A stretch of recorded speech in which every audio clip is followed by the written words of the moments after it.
بصي، من الاسماعيليه، عندي 23 سنه، الشهره بكيداهم. طبعا البشعه، انا عملت البشعه ليه؟ عملت البشعه عشان انا ما كنتش عارفه امشي في الشارع من كلام الناس، انتقادات كتيره، مش عارفه انزل شغلي، مش عارفه اعيش، مش عارفه اتعايش.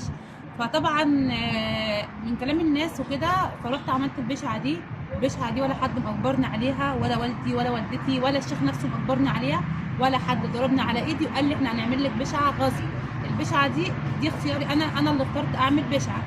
هل البشعه دي مثلا اذتني او عملت لي حاجه؟ لا. هو اللي بيكذب لسانه بيتحرق من نار. طبعا انا لساني اهو ما حصلوش اي حاجه تماما، اكني لحست تلج مش نار. والحمد لله ربنا ثبت براءتي، ورجعت احسن من الاول، وقفت على رجلي، وتم انفصالي رسمي امبارح الساعه 10 مساء. الحمد لله، كل واحد راح لحاله الحمد لله.